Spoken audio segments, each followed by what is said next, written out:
निर्गमन अध्याय 25। निर्गमन अध्याय 25। यहोवा ने मूसा से कहा, इस्राएलियों से यह कहना कि मेरे लिए भेंट लाए। जितने अपनी इच्छा से देना चाहे उन्हीं सबों से मेरी भेंट लेना।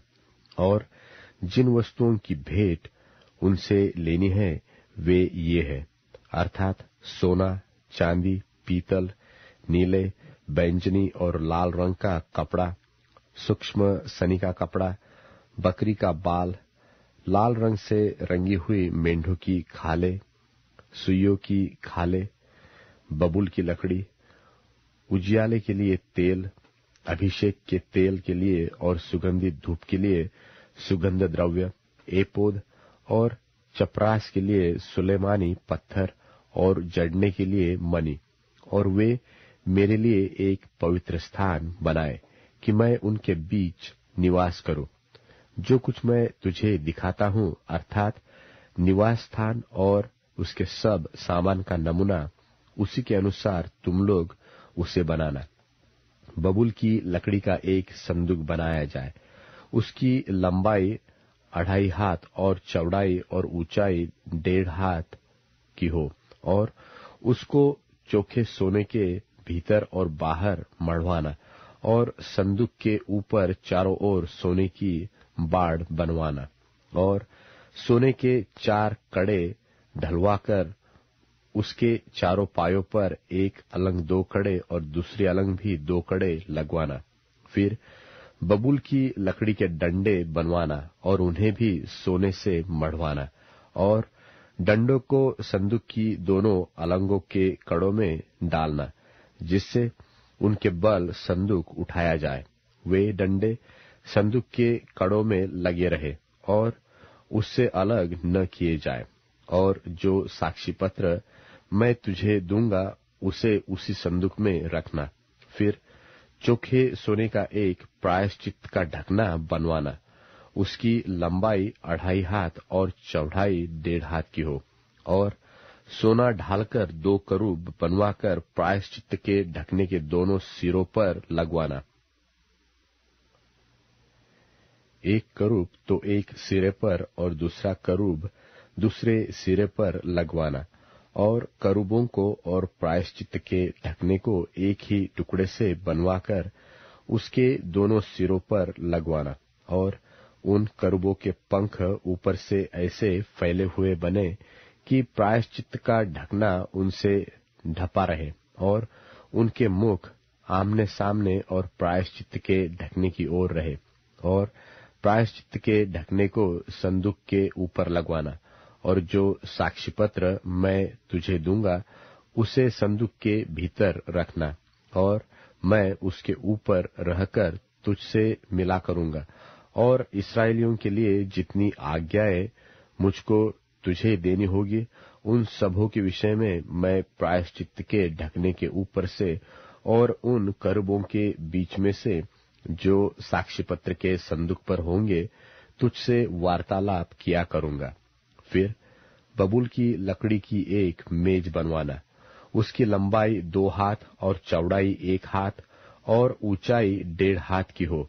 उसे चोखे सोने से मढ़वाना, और उसके चारों ओर सोने की एक बाड़ बनवाना, और उसके चारों ओर 4 अंगुल चौड़ी एक पटरी बनवाना, और इस पटरी के चारों ओर सोने की एक बाड़ बनवाना, और सोने के 4 कड़े बनवाकर मेज के उन चारों कोनों में लगवाना जो उसके चारों पायों में होंगे।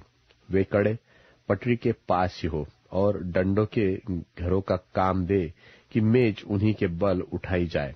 और डंडों को बबूल की लकड़ी के बनवाकर सोने से मढ़वाना, और मेज उन्हीं से उठाई जाए।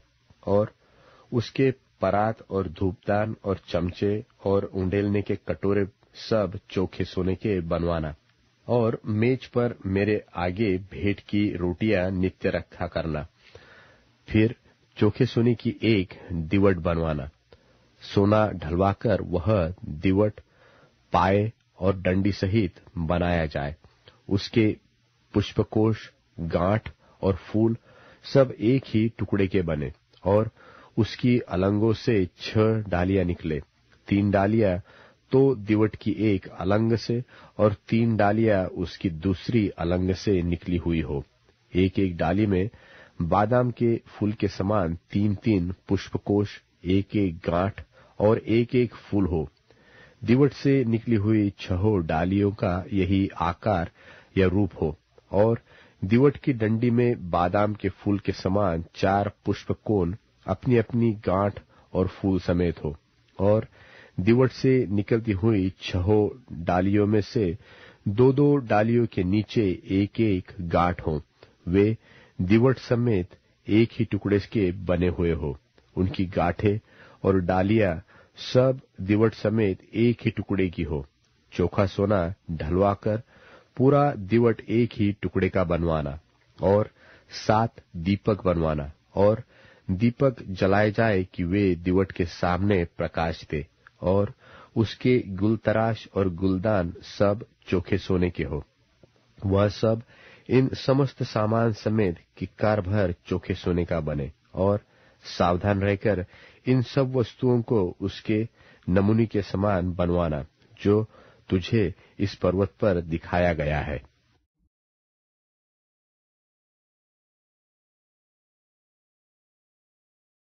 निर्गमन अध्याय 26।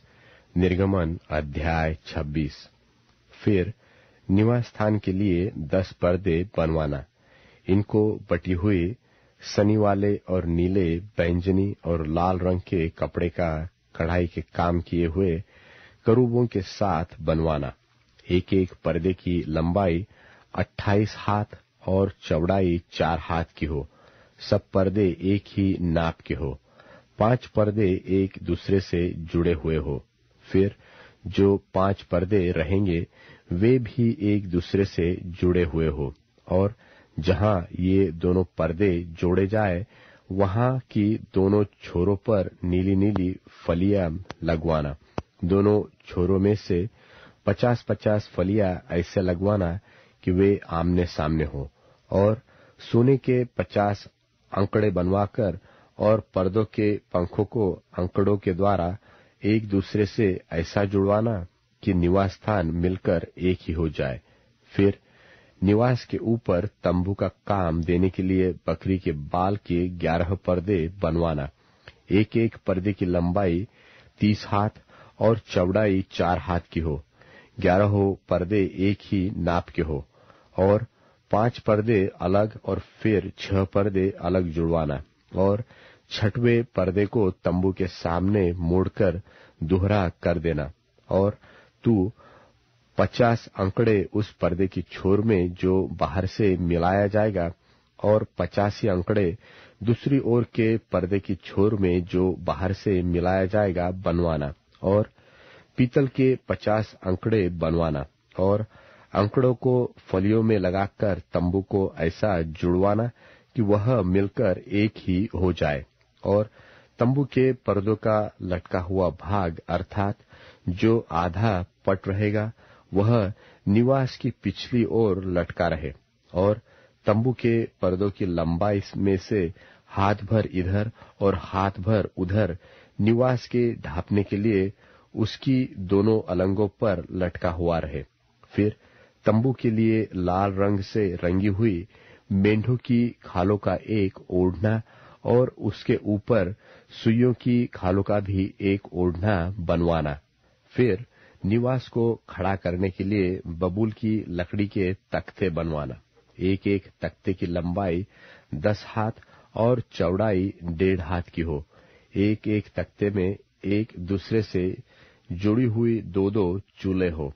निवास के सब तख्तों को इसी भांति से बनवाना।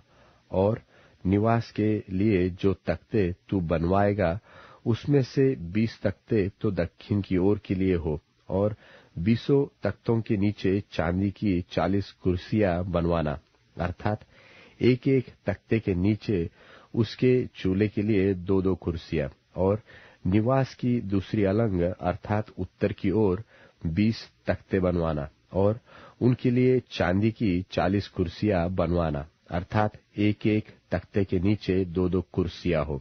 और निवास की पिछली अलंग अर्थात पश्चिम की ओर के लिए 6 तख्ते बनवाना और पिछले अलंग में निवास के कोनों के लिए 2 तख्ते बनवाना और ये नीचे से 2-2 भाग के हो और दोनों भाग ऊपर के सिरे तक एक एक कड़े में मिलाए जाए और दोनों तख्तों का यही रूप हो। ये तो दोनों कोनों के लिए हो और 8 तख्ते हो और उनकी चांदी की 16 कुर्सियां हो अर्थात एक एक तख्ते के नीचे 2-2 कुर्सियां हो।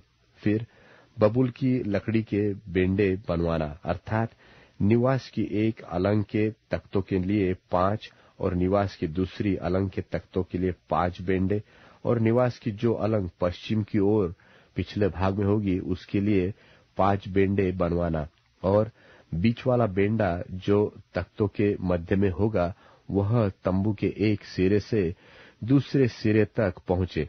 फिर तख्तों को सोने से मढ़वाना और उनके कड़े जो बेंडों के घरों का काम देंगे उन्हें भी सोने के बनवाना और बेंडों को भी सोने से मढ़वाना और निवास को इस रीति खड़ा करना जैसा इस पर्वत पर तुझे दिखाया गया है।